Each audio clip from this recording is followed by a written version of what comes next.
Class will start at this point. Okay. We're on chapter 8 Okay. of the Imitation of Christ. I must have put the marker in the wrong place. It's lame and funny at the same time, I guess. All right, so chapter 8's on avoiding too much familiarity. Oh, this one will be interesting. Already I've got stories. just mentioning that sentence. I remember Swami telling me some things. Do not open your heart to everyone, but only to one who is wise, God-fearing, and who can keep your confidence. Spend little time in the company of young people or with the inexperienced. Do not flatter the rich or seek to be in the presence of the great without good reason.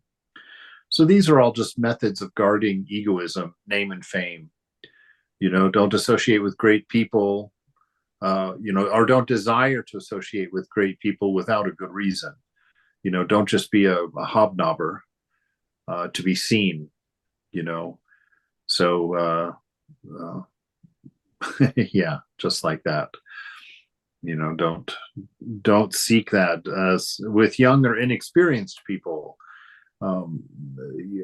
because that also breeds some egoism when you are someone's elder or someone's mentor, or someone who's looking up to you, those kinds of things.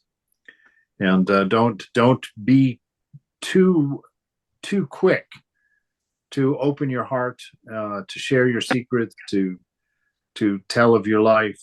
Know the character of a person.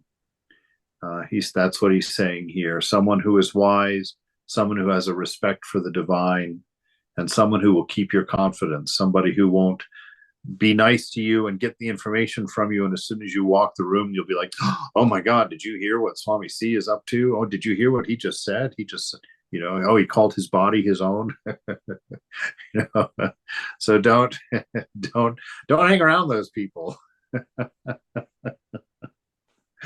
But protect yourself. Be prudent. Be aware, and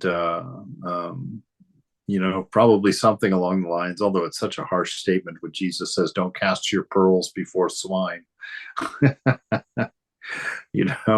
If someone, that's why one of the things, the ways I practice this is I will not teach unless I'm asked. I won't tell somebody about the Vedanta or share something about spiritual life unless I'm specifically asked for that. Because if somebody doesn't want what you've got, then it's egotistical for you to force it on them. The mother has them in their place. Mother has them with what they need. She's taking care of that. And if she hasn't inspired them to ask you for training or teaching or instruction, then keep it to yourself. He says, rather associate yourself with those who are humble and have simplicity, who are devout and self-disciplined, talking with them about those things that will edify and strengthen the soul. This is choosing your holy company, because we become like those we entertain as friends, as company. So if you choose your company wisely, it will be inspiring and it will lift you up and it will help you on your way.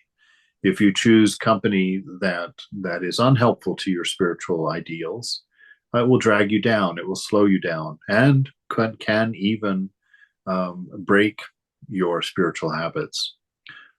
So we should be watchful. And this isn't a matter of judging people or the quality of people. This is just looking for the traits that are helpful in people for those who we are going to invite into our inner circle, into our life. We respect everyone. It's like the tiger god. You don't run up and hug the tiger god. You hug the tiger god from a distance, because the tiger god can harm you. And so you don't run up. Now, it's not that you don't respect the tiger. You love the tiger. If you get the opportunity to be helpful to the tiger, you'll be helpful to the tiger. But you understand the dangers, you understand the difficulties, and so you're prudent in approaching the tiger. You'll salute him from a distance instead. And so that's how we are in the world. And this is not part of the ideal. This is for us when we're at the beginning, when we're mature in spiritual life, when we've become in control of our senses and in control of our mind. At that point, you can hang out with everybody and anybody, and should. You'll be a light wherever you go. But if you're the kind of person who morphs into different characters depending on who you're hanging out with, then be careful, because it's not helpful to your spiritual life to hang out with people who don't share your spiritual ideals, and may not have a respect for those ideals, and may even on their own enjoy dismantling them, find some humor in that or something. So he's just telling us, be careful of who you hang out with, not in a judgy kind of way that you're better or too good for them, but that it's not helpful to your spiritual endeavor early on. So pay attention to these things. And I make the point of saying it's not the ideal, because our ideal is to love everyone equally with an equanimity in ourselves. And that's the ideal. That's what we're moving toward. But in the beginning, like Thakur says, when a tree is young, you need to put a fence around it. Otherwise, the elephants will stomp on it and it'll be trampled and it won't be able to grow up into a tree. But after it's grown up a bit, he says, then you can take the fence away and you can even chain an elephant to it, and the elephant won't be able to cause it any harm. So that's the ideal. But part of our practice along the way is discerning and making sure that we're choosing company that is helpful to the most important thing in life, right? The manifestation of our divine nature, the knowing who we are, and being able to live as a light for everyone. It is difficult for, chapter 8, sorry. Do not be familiar with the opposite sex, but commend to God those who are good. Desire to be on intimate terms with God and his angels, but shun the acquaintance of people as much as you can. Yeah, these are very monastic teachings here. But this whole idea is that we get, how to frame this? We don't create social circles for our enjoyment, for our fulfillment, for our happiness, in order to get something from it. All of your necessities in life, all of your encouragement, all of your inner strength should come from your practice, come from your inner world, your inner light. You shouldn't collect people and friends to get something from them, to feel good about yourself, to be fulfilled in yourself, to, whatever. It's like, don't go to the outside for anything. And the people that you are friends with, it's matter of fact. And it's not a needy relationship. They don't have to fulfill certain rules and behaviors in your life for you to hang out with them. You hang out with them because they're divine. They're brothers and sisters. And so that's our motivation. But don't go seeking outside of yourself for anything that go inside, because God has put everything you need within you. So find it there, and then you'll have healthier relationships. You won't be manipulative. You won't be controlling. You won't be passive aggressive. I'm just going through my library of ways that I've been in the past. all those things that we do with people. And so he's saying, be careful. Don't hang out with people for the sake of passing time, or the sake of entertainment, or the sake of being flippant and light. He says, hang out with people because they are the divine image. Be of service, manifest your love, see God in them. But make sure that your intimacy comes through seeing God in them. So keep them on spiritual terms. Keep your relationships healthy and on spiritual terms, and go to your own self for what you need. Don't put that responsibility outside of yourself. Have charity for all. That's what we're saying. That's the ideal. Have a general fond, good regard of everyone always. That's the ideal. So have a charity for all, but familiarity is unwise.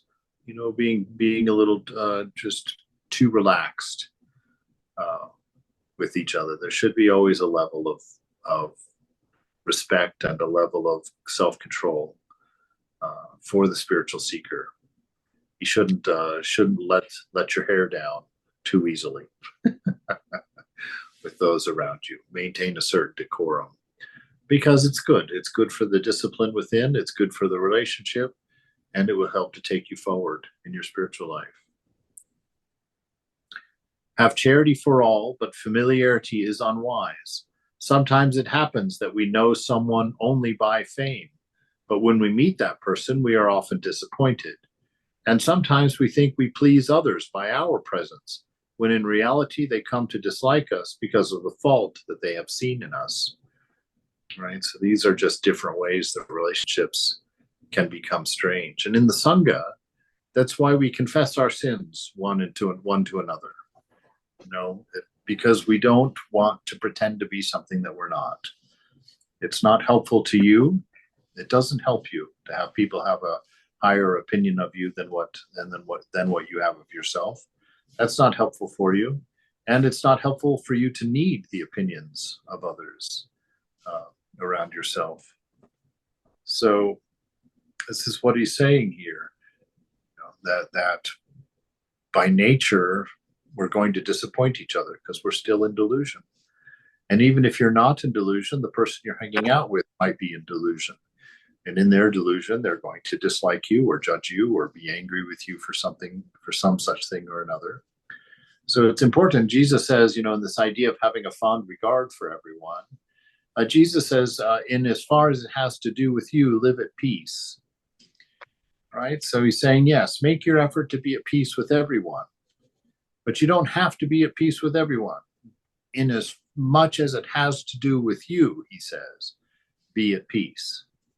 Some people just aren't going to be at peace with you for their own reasons. And so you don't have to break your back trying to fix that. You can just accept the fact this person doesn't like you. And don't judge them for it. Don't have a problem with it. Just allow them to be that way. Right? I got the biggest dose of this reality in the monastery one time. We had a young man join, but huge anger issues. I've told this story also. I'm getting self-conscious about telling all my stories over and over. But he would go from normal to furious in less than 6 seconds. And I, would never know. And I tried to talk to him about it several times. And he would blame me, saying that I needed to meditate more because I didn't understand my own inner nature and that I needed to meditate more so that I wouldn't make him so angry. And so I went to Swami because this guy was, it was like every day this would happen. We'd be in the kitchen washing dishes together. And to me, it just seemed like out of nowhere, he would be red-faced and shaking and screaming at me. And I'd be like, oh my God. And so I told Swami, I said, I want to go live at the retreat. I don't want to live in the same building with this guy. This is really stressful to me. And I didn't come here for this. And, all of that. And Swami said to me something so simple, and it changed everything. He said to me, why can't you just see that's the way he is and let him be that way? If he's angry, you don't have to be angry. Give him the space to be angry. You carry on as you carry on. It's that what the Buddha says, not every gift that is offered needs to be received. If someone comes to you with their anger, there's no need for you to respond in anger. There's no need for you to engage in that anger. You can just leave the gift with them. Let them be in their anger. Let them express themselves. You don't have to be hooked. You don't have to respond, to react to that anger, right? Because we talked at length in this morning's class about responding and not reacting. Responding comes from our nature, our soul, our self. Reacting comes from the mind, the ego. And reaction is always toward conditions and circumstance, whereas response comes from something independent of circumstance, something unchanging within yourself, your nature. And so he's trying to give us this kind of insight here, so that we don't get caught up, because as being in social situations, we're kind of trained to act in particular ways, and it's quite difficult to be your own man when you're part of the herd, part of the crowd. We take on those definitions, and so we don't have to. We can be our own self, and we can be independent, and we can be greatly loving and joyful and peaceful, but need no one, right? Needing someone is not a healthy thing. It's not a healthy thing, and it will break a relationship, sure as anything will. Because if you need someone, that's a burden for them. That's a weight they have to carry, right? And they're not going to be able to do that for you. And so at some point, that's going to blow up. They're going to get tired of the constant pressure of having to take care of you and to be your strength and your inspiration or whatever. And at some point, you're going to resent the fact that you need them, and you're going to I wish I didn't have to be around that guy all the time. And weird things will happen. So make your needs simple. Put them inside. You have one need, and that is time with the beloved, awareness of the presence. That's all you need. That will bring out the bliss and joy of your soul and fulfill your life. So don't hang your needs outside of yourself. Don't depend on people. Not out of some bitterness or some brokenness, but just because ultimately nobody can give you anything. What we need, we came with. So just know this. Chapter 9, on being obedient and submissive. To be obedient, to live under a superior, not seeking our own way, is a great virtue. This is primarily what, I who am I to say what the monastery is primarily about? But for me, my monastic experience has been primarily about this, right? Because it is an offense to the ego to have to ask someone's permission, when you're 50 years old and you have to go to a Swami and say, I'm going to go down to Safeway now. Is that okay? Oh no, take someone with you. Take someone with me? I'm 50 years old. So this idea, this humility is developed by obedience, by placing someone outside of your ego structure as being more important to you than your own opinions, as being more important. We're talking about a guru or the superior of the monastery or your seniors in the monastery. But even in your life, it's the reason for, even in the householder life, not your life necessarily, but the householder life, that's also one of the primary reasons of having a guru. A guru, yes, it's true that the ultimate guru, the true guru, is Satchitananda within us. But until we've purified our mind, quieted the mind, the noise of the mind down enough, we can't hear the voice of that guru. We only hear the voice of egoism. And during that time, having a guru is very helpful, because the guru will tell you things your ego won't tell you. And your guru will have you do practices that your ego doesn't want to do. And if you establish your ego as your guru, then spiritual life is going to be like a buffet. You'll just walk along and do a little bit of this one and a little bit of that one. Oh, and I like this. No, I don't like that. Renunciation, no, thank you. I renounce renunciation. So that's what happens if you don't have a guru in the beginning. You basically become a student of your own ego, and that will not take you to the divine. That will take you into very strange places, actually. Usually a sense of spirituality that's filled with sensuality. That's usually where that ends. And so don't go that direction.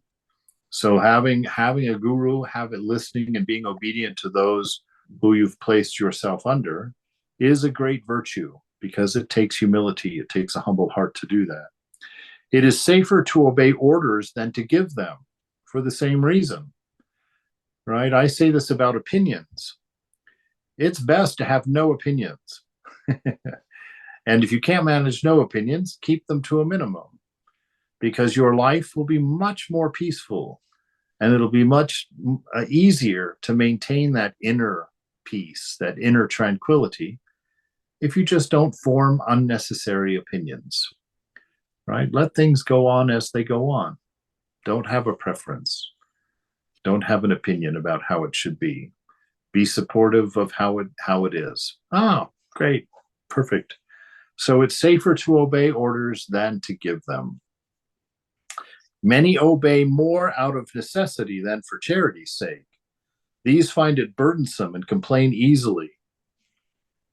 My name's not in there, but that's who he's talking to right there. These find it burdensome and complain easily. Yes, Mr. Chidbrahmananda. But they will never have liberty of spirit until they submit wholly to the authority. Why? For the love of God. Right? So that's why we submit. For the love of God. And we keep it that way because that's how we grow. But if you're having struggles, if you're getting resentful and you're not listening, then understand that the reason for that is egoism, right? You can also look at the situation, because I will give you a little bit of wiggle room. If it's an unhealthy situation, you're being asked to do things, or expectations are being placed on you that aren't scriptural, that would be one reason not to do it. But most of the time, even no matter what reason you come up for not doing it, even in those circumstances, it's better to go ahead and do it. It's always better to put pressure on the ego. It's always better to kind of work on dismantling the ego. And that's never pleasant.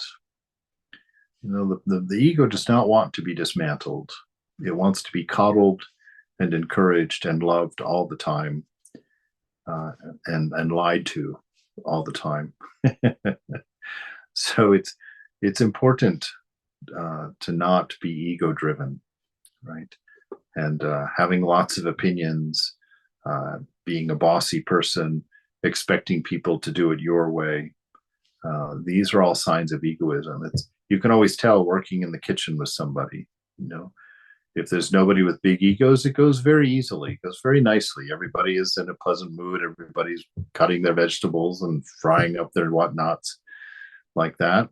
But if you got someone, you know how it is. You got someone in the kitchen. No, you don't cut tomatoes like that. Gosh, have you never cut a tomato before? You cut it like this. You know, what are you doing with that carrot? No, do it this way. You know, that kind of person. Oh, it's just so unpleasant, especially if you have your own ego. But that's the thing. If you don't have your own ego, then you can tolerate somebody with ego, because there's no ego in you to be offended. So you're just like, oh, okay, I'll cut the carrots that way. You know, no problem at all. So we're wanting that kind of flow. Don't let an ego just make things messy. Be obedient, be compassionate, be caring.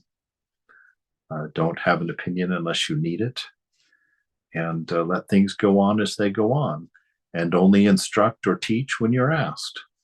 If someone asks you how to cut a tomato, by all means, teach them how to cut a tomato. If they don't know how to cut a tomato and they're just going in and doing it, let them go in and do it. That also is a way to learn, right? So it's being chill. That's what he could have said here. He could have said, verse 5, be chill. Be chill, my dudes, my dames. All right. Go where you will, but you will never find rest except in humble obedience to the rule of your superior. That's because if you've got egoism going on, no matter where you go, that ego is going to poison your food, right?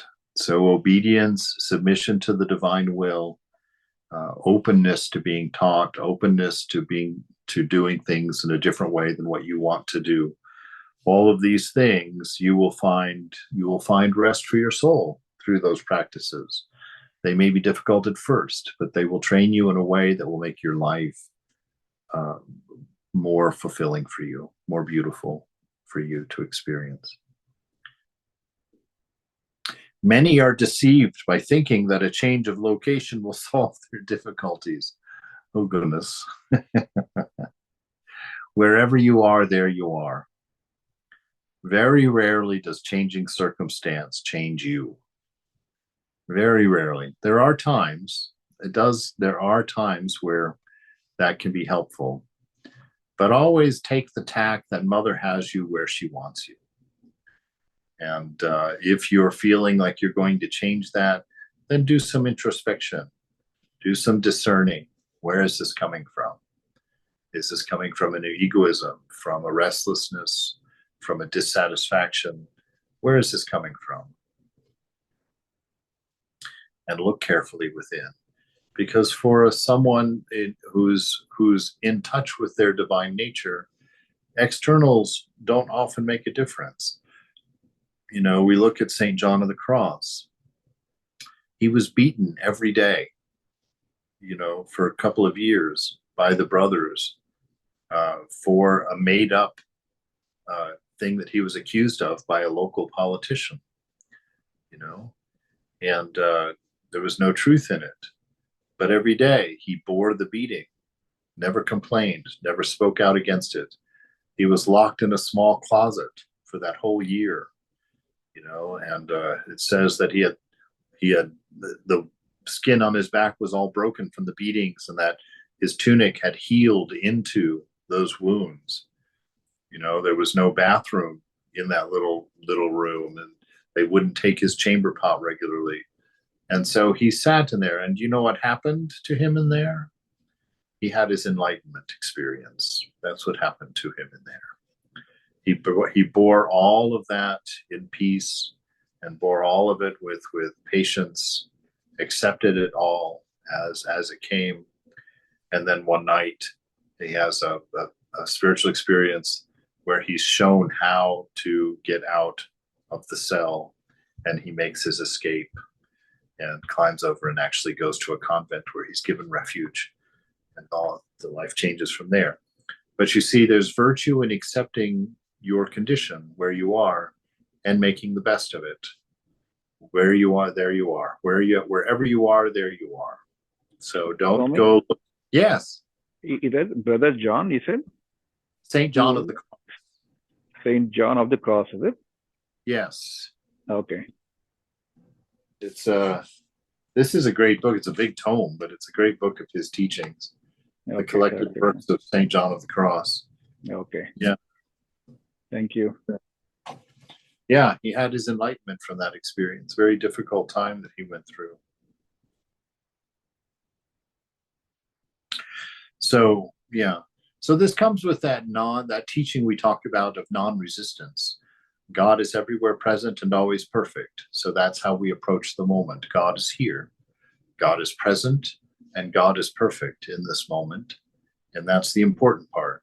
So you focus on that. You sit in that presence. You find your bliss in that presence, in that love, that well of love that you have within you. And the circumstances of your life may not be great, and they may not be pleasurable. They may not be enjoyable. But pleasure and enjoyment are not the goal of your life, and they are not the source of your fulfillment.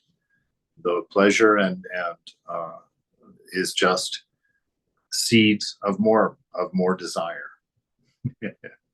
So you accept that. You accept where you are, and you work on resolving your discomforts or your dissatisfactions from the inside, not by changing circumstance, not by changing condition.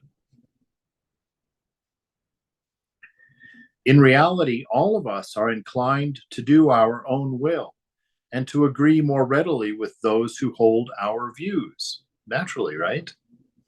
But if we want to have the presence of God among us, then we must be willing to give up our own way in order to live in love and harmony with others. Surely there are no persons so wise that they know everything. Yes.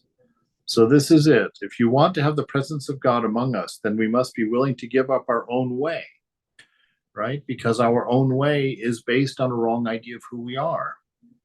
Unless we're realized, we don't know who we are. And so our own way is not going to be the best way for us or the best way for others.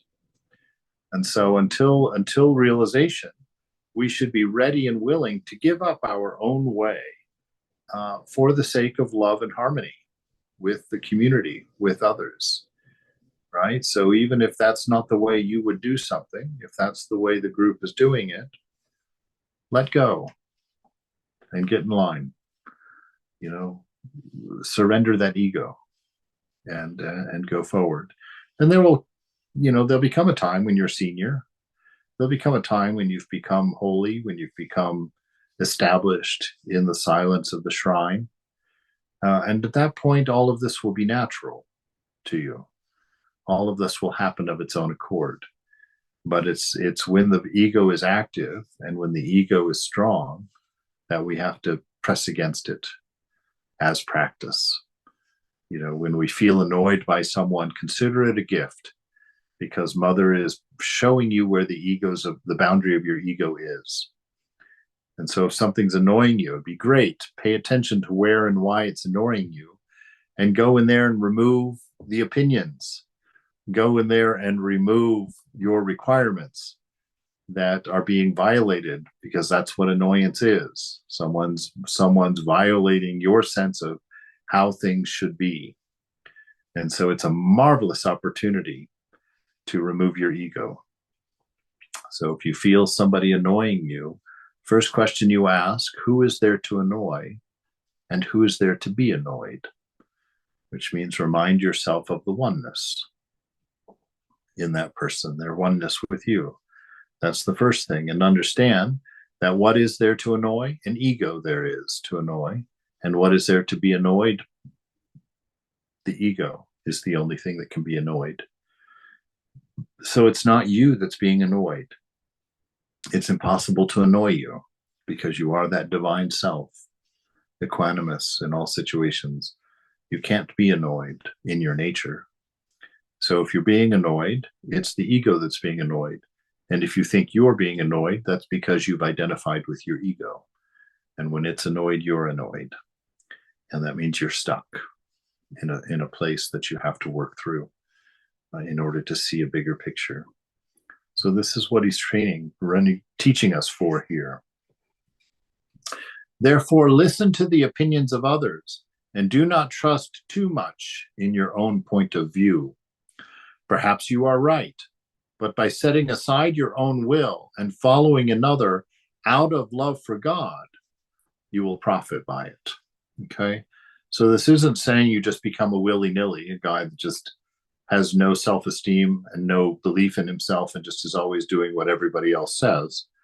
That's definitely not the point either, right? This is just somebody who's in charge of themselves, who knows that they're not their ego, who knows they're not their mind and their body. And so don't put big, important feelings around the way they think things ought to be, because surrender is the sign of spirit.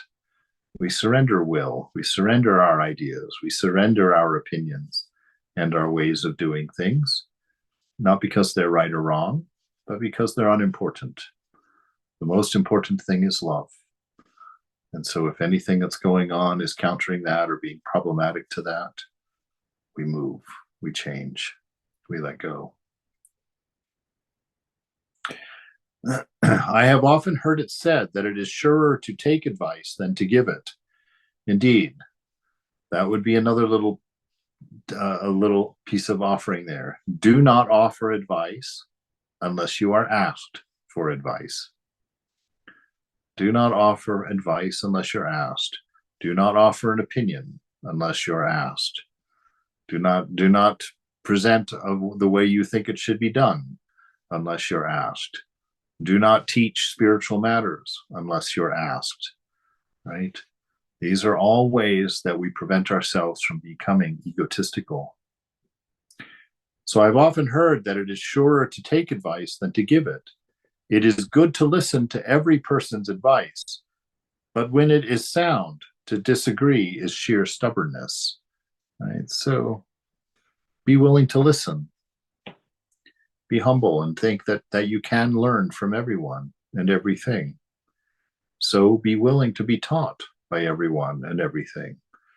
And you'll know whether it's good advice or not that they're offering, but either way, be gracious and thankful that they've offered their advice. You know, you take the good parts and leave the bad parts. And things and life will go on with less suffering for you if you obey that, if you listen to that. How's this going down so far? Is this good food or is it bitter? Going all right? All right. Chapter 10 on avoiding superfluous words. Flee as much as possible the company of worldly people. All right. People who are heavily into serving body mind. That's what a worldly person is. A person who's heavily into serving their body and their mind, heavily, deeply entrenched in the idea that they are body and are mind. So he says, you know, stay away from that as much as you can. If you're there to service or to help or to uplift or to encourage, fine. But don't go there unless you have to, right? Because already there's enough worldliness in our life. Just waking up with the body in the morning is enough. You know, don't add any more weight in the way that you live to serving body, to serving mind. So he says, flee as much as possible the company of worldly people. For discussing worldly matters, no matter how good the intention, is a great obstacle to the spiritual life. That's right. If you're in with a worldly person and you're just having any kind of conversation about the world, that's reinforcing the camp that you've made in the mind. That's reinforcing that identity with mind and with what you think. And it's reinforcing your identity with body and whatnot like that, you know. So don't go that direction. Stay spiritual. Protect that space within you. Don't hang out with people by choice who aren't spiritual. You know, we love them, we serve them, we care about them, we listen to them, we're humble before them, but we don't choose that exposure in the early days of spiritual life until we're well established. And by well established means you're in control of your body, you're in control of your senses, you're in control of your mind. That moods aren't going to take you places, urges of the body aren't going to take you places. Until you reach that point, don't hang out with worldly minded folks, because your mind and body will find an opportunity for you to slip up with their encouragement. So be careful. For discussing worldly matters, no matter how good the intention, is a great obstacle to the spiritual life. If we are not careful, we can easily be deceived and attracted by the vanity of the world. Most definitely. These things creep in around us. You know, I find it all the time. What was the thing today? You know, I'm always trying to tell them, oh, it was yesterday. Yesterday, I was reading an article on boingboing.net, and they had a they have a little store there where they sell things, and they were having a special on this alarm clock. It was a big format alarm clock that was silver, and it would act like a mirror when the clock wasn't on, and you know, and it could charge your phone wirelessly just by setting the phone on top of it. And it was on sale for $29. And I was sitting there, you know, thinking, gosh, I don't have an alarm clock in my room.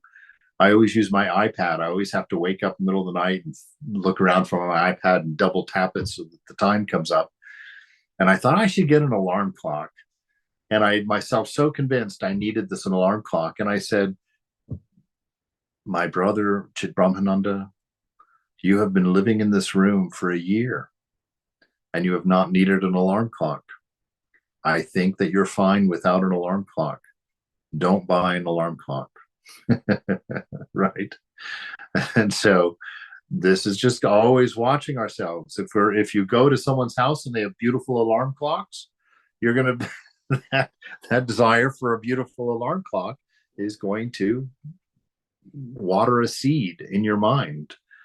If you go over to their house and they're doing the things you used to do, the mind can be called back for them. I went to a coffee shop one time as a monk.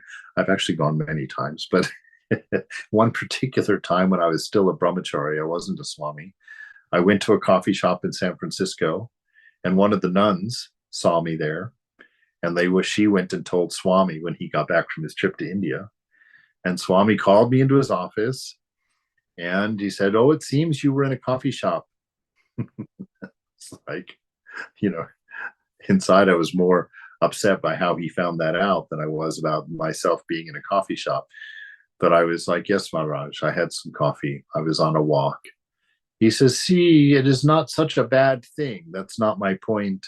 He says, "But see, it is not our ideal as a monk to go into a restaurant or into a coffee shop unless it's necessary." He says, and the reason why it's not part of our ideal is because you don't know what samskaras of yours are going to be stimulated and awakened by what happens in the coffee shop. Will some person from your past show up? Will some worldly person, think you're handsome or beautiful? What kinds of troubles will happen? So as an ideal, we don't do this. And so it's this same teaching here. All right. Protect your spiritual self. Protect that baby that has started to grow within us, that spiritual self, that spiritual realization. Protect it, honor it in yourself, respect it in yourself, and don't do things and don't put yourself in situations where it's not being respected and where it isn't appreciated and listened to. And so that's what he's saying. Understand this spiritual quest that you're on is the very purpose of life. Protect it. It's a beautiful thing. It is the most beautiful thing you will ever have. It is the only thing that you have that's going to fulfill your life, that's going to make you feel that life is worth living, that life is worth carrying on with. It's the only thing the only way that peace exists within us without distraction. And so guard it carefully. If you had a $1,000 bill, you're not going to walk down the street showing it to everybody. Oh, look, you're not going to stand there in public and count your money, right? Because it's going to get stolen. It's going to get damaged. It's going to get taken, whatever. It's going to cause egoism or pride. And so in the same way, guard your spiritual life. Don't endanger the progress that you've made by exposing yourself to old times.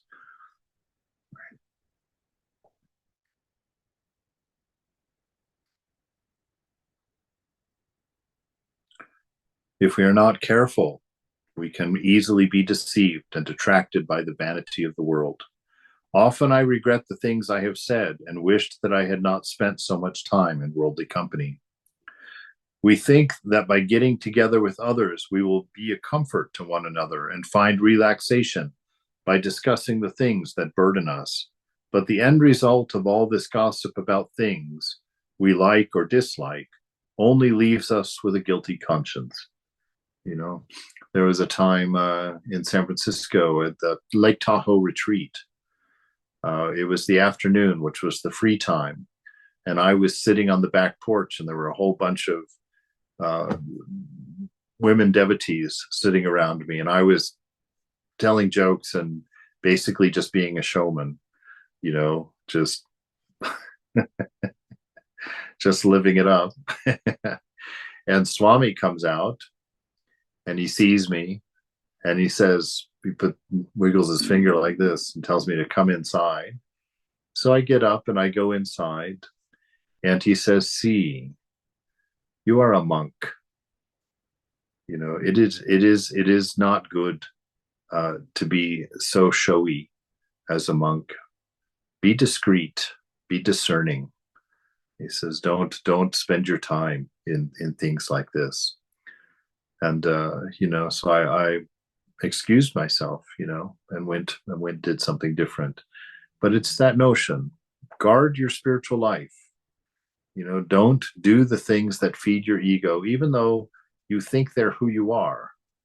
I thought I was a flamboyant person. I thought I was entertaining. I thought that this was what I was, and this is what I do. But Swami reminded me, that's not what you are, and that's not what you do. You are a monk. Be a monk. Be discerning. And so all of us in our spiritual life, be discerning. Know when you're being driven by ego, and know when you're being inspired by the heart. They're very different feelings. Very different feelings. And it's very important to feel the difference. When the ego's in charge, you are always in danger. Always. So learn to know what it feels like when the ego is driving versus when love is driving. It's a very, very, very different experience of being. And so he's saying, watch it, be careful, because even though you may not be aware that you're harming yourself, when you walk away from the circumstance, you're just going to have a funny taste in your mouth. There's just going to be like, I don't know, I didn't do anything wrong, but I just somehow feel a dis-ease about it. Right? And so that's what he's saying here. The end result of all this gossip about things we like or dislike only leaves us with a guilty conscience. But the sad part of it is that all we say and do is for nothing. That's the thing. It's for nothing. For the comfort we receive from others hinders us from receiving the comfort that comes from God. And it makes us dependent on others then. It makes us dependent on others that may not always be there. So we're being dependent on a changing world for a consistent bliss. It's not going to work.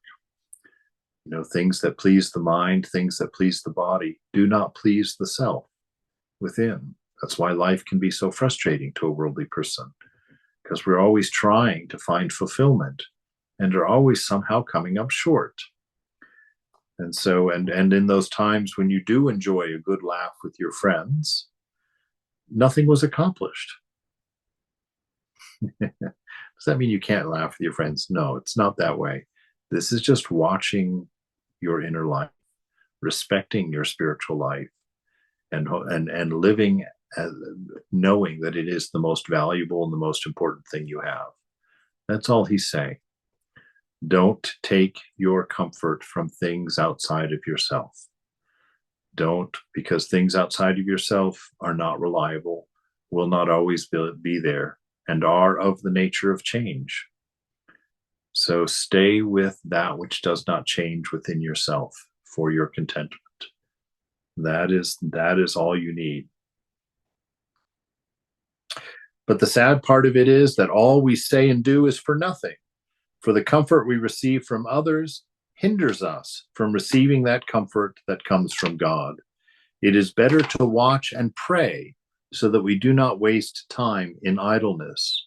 If you have to leave to speak, and it is expedient, then speak of God and those things which will edify. So if it is necessary to say something true. Say something with some depth. Say something with some meaning. Say something that will be helpful to the people you're with. Say something that will edify them, for a good Christian word. Edify them. Build them up. Right? Don't join in on talking about other people, talking about experiences, talking about memories. It all passes time. It may be enjoyable, but nothing is being accomplished. Nothing helpful is happening. right? And so if you're in a situation like that, get out of that situation. If you're in a situation like that and you can't get out of it, then make sure that whatever you have to say is meaningful, is not just part of the fluff. Swami Prabhupada, I saw this again and again at the table, at the dinner table, when we'd have a large crowd of men sitting around the table having lunch. And a lot of times, like I remember the most prominent one I remember is it was Super Bowl Sunday.